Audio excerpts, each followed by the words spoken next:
السلام علیکم ورحمۃ اللہ وبرکاتہ۔ ایک بزرگ کا حضرت امام مہدی رضی اللہ عنہ کے نام خط اور تحفے جو آج بھی مکہ مکرمہ کے شیبی خاندان کے پاس محفوظ ہے۔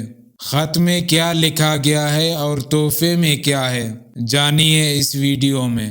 نقل کیا جاتا ہے کہ دارالعلوم دیوبند کے سب سے پہلے محتمم حضرت مولانا رفیع الدین صاحب رحمہ اللہ ظاہری و باطنی علوم کے جامع تھے، نقش بندیہ خاندان کے اکابر میں سے تھے۔ آخر عمر میں ہجرت فرما کر مکہ مکرمہ آئے اور وہیں ان کی وفات بھی ہوئی اور وہیں ان کی قبر بھی ہے۔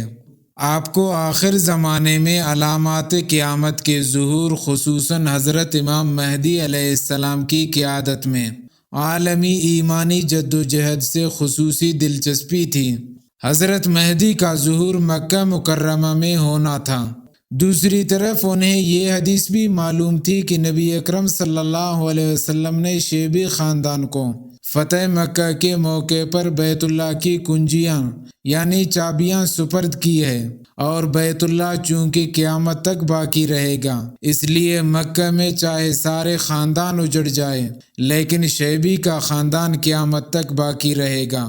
چنانچہ مولانا رفیع الدین صاحب رحمہ اللہ کی جب آخری عمر ہوئی اور انہیں شدید اشتیاق تھا کہ حضرت مہدی کے ہاتھ پر بیعت اور ان کی قیادت میں جہاد نصیب ہو جائے، تو ان کو ایک عجیب ترکیب سوجی کہ جب یہ خاندان قیامت تک باقی رہے گا تو لامحالہ ظہور مہدی کے زمانے میں بھی رہے گا۔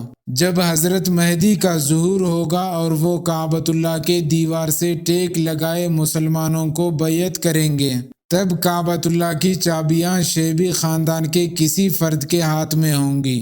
چنانچہ اس کے پیش نظر انہوں نے ایک حمائل شریف اور ایک تلوار لی اور ایک خط حضرت امام مہدی علیہ الرضوان کے نام لکھا۔ اس خط کا مضمون یہ ہے: فقیر رفیع الدین دیوبندی مکہ معظمہ میں حاضر ہے اور آپ جہاد کی ترتیب کر رہے ہیں۔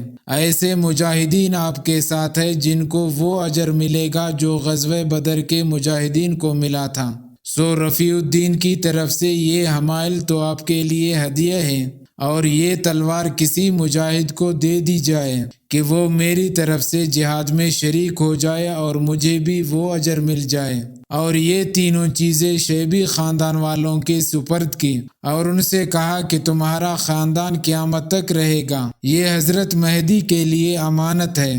جب تمہارا انتقال ہو تو تم اپنے قائم مقام کو وصیت کر دینا اور ان سے کہہ دینا کہ وہ اپنے قائم مقام کو وصیت کریں، اور ہر ایک یہ وصیت کرتا جائے یہاں تک کہ یہ امانت حضرت مہدی علیہ الرضوان تک پہنچ جائے۔